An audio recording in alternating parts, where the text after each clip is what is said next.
Dallas Power Unit has been making headlines for selling off their thermal assets. But what is their new strategy exactly? AC Energy CEO Eric Francia gives us the lowdown. Eric, thanks for being on the show. I'm going to kick off with the big news of this morning, which is your acquisition of Blue Circle in Vietnam. That's, of course, venturing into wind in Vietnam. Tell us about that.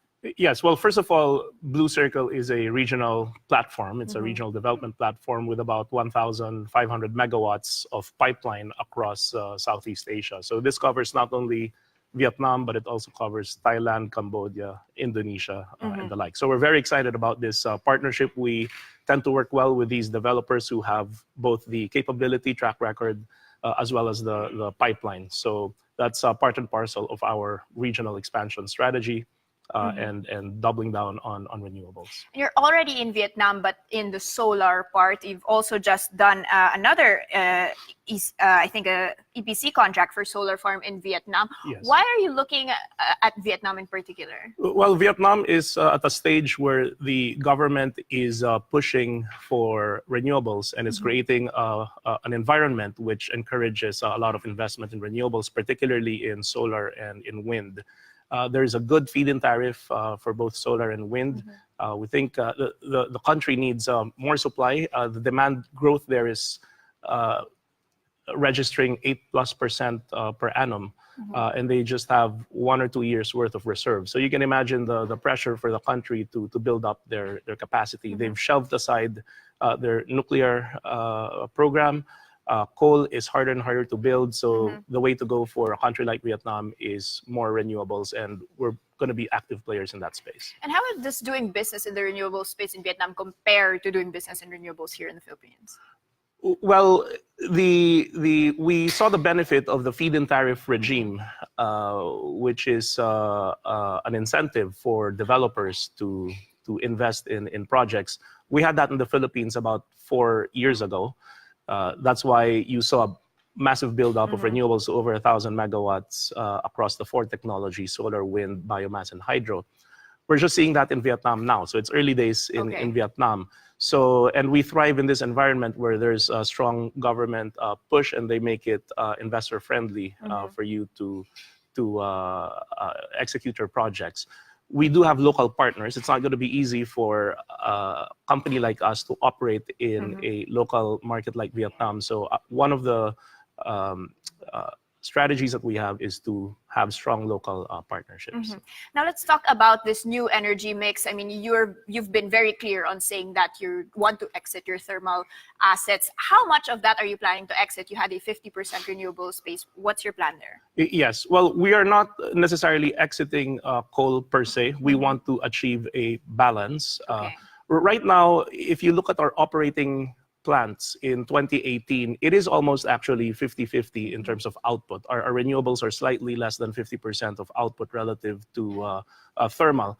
Having said that, given that our projects under construction or development has been geared more towards thermal, if we didn't do anything different, 3 to 5 years from now, our thermal would have been majority of our output. Yeah, much bigger than 50%. Given that our board has decided that we want to strike this balance, maintain that balance of 50-50 and not go the other way around.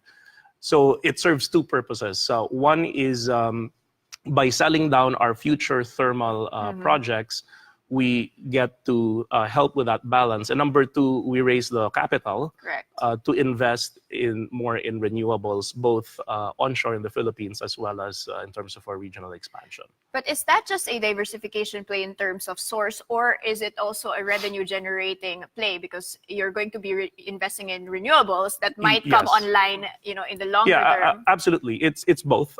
As I mentioned, we're doing that both to be able to balance our portfolio moving forward more effectively, but it also serves the purpose of generating capital from our point of view to be able to invest in renewables and build it up. Now, having said that, there is a trade-off. Investors, analysts have raised this with us, giving up near-term cash flows on the power plants that would have come online soon. We're giving that up. It's a conscious choice. Now, the good news is when we redeploy this to renewables, it's going to be a faster turnaround because renewables just take 1 year to build. unlike Okay. coal plants that take 3 to 4 years to build. So our thesis is we'll be able to redeploy that capital fast so that we don't lose those equity earnings in the short to medium term. And that is why we're also partnering with developers who are already ahead of the game in the various countries Okay. that we plan to operate in. All right, give us an update on the Aboitiz deal. That was, of course, pending with the PCC, and they're also Yes. still raising financing. What's the status on this? Yes, well, we expect the close to be sometime first quarter. Okay. We're just waiting for PCC. We don't expect any major issue there, given that this is predominantly an economic adjustment in terms of stake from the point of view of Aboitiz. And we're just completing the internal restructuring, but we don't see any major risk of delay. So I think first quarter, 2019. we expect that to reach closing. And we had another broadsheet business mirror actually reporting that the MVP group was eyeing the rest of the assets that Aboitiz did not buy. Any insight on that and any timing on the divestments of that asset? Yeah, well, it's not only the MVP group, but as you know, we've cast the net wide. We're talking to various potential investors, partners during our process. It ended up that we took the route of basically dividing our platform, where Aboitiz entered our Luzon platform, but there is still strong interest among other investors in terms of the balance of our platform. So yes, there are ongoing discussions with various groups in terms of how to structure potentially a partnership or an investment in that regard. And Eric, just to wrap up, of course, your future plans, you were targeting 5 gigawatts by 2025. At what point are you now? Well, right now we're going to take a step back, right? Because we were at Okay. 1.7 gigawatts of total capacity. So we're going to lighten up on thermal. Our renewables is already at 400 megawatts, but our 5 gigawatt plan is actually to scale up our renewables from where we are now, which is 400 megawatts to 5 gigawatts. So Wow. there's a lot of work ahead of us. That's 12 and a half times growth. Right. There's a lot of work ahead of us. A lot of that hopefully will happen in the Philippines over the next 5-7 years.